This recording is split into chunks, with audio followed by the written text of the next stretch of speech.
जब से असद ने इज़े को छोड़ा है, इज़े की हालत एक जख्मी और जहरीली नागिन जैसी हो चुकी है।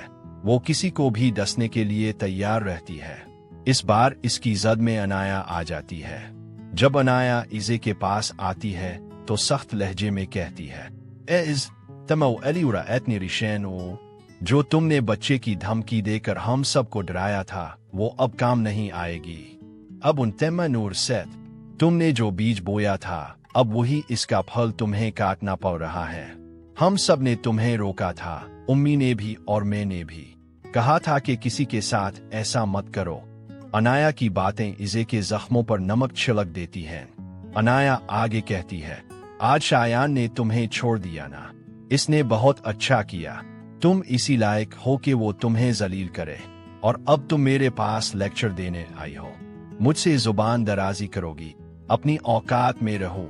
इज़े गुस्से से तड़प उठती है और चीख कर कहती है, अनाया तुम ये भूल गई हो कि तुम भी अभी इसी घर में हो और मुझे ललकार रही हो। इसी दौरान अनाया का सामना अपनी माँ से हो जाता है। उधर राओहुन आकर कहता है, चची क्या मैं अनाया से मिल सकता हूँ? मुझे इससे बात करनी है। अनाया की माँ जवाब देती है, राओहुन बेटा, जब तक अनाया तुम्हारे निकाह में है तुम्हें किसी से इजाजत लेने की जरूरत नहीं। राओहुन अनाया की तरफ देखकर कहता है, मुझे अब सच का अंदाजा हो गया है। तुम शुरू से सच्ची थी, मैं तुम्हें लेने आया हूँ। ए नरादी खत्म अर्दू। ये सुनकर अनाया की आंखों से आंसू बहने लगते हैं। वो रोते हुए कहती है, राओहुन तुम्हें पता है मैंने तुम्हारा कितना इंतजार किया है। दूसरी तरफ जब आशिर को पता चलता है कि असद भाई अभी तक घर नहीं आए तो वो फौरन उन्हें ढूंढने निकल पड़ता है। ऐसल बहुत परेशान हो जाती है।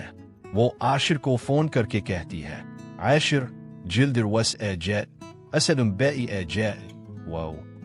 मगर आशिर जवाब देता है, मैं असद भाई को ढूंढे बगैर वापस नहीं आऊंगा। ऐसल भी असद के लिए सख्त परेशान हो जाती है। उधर राओहुन अनाया को लेकर घर वापस आ जाता है।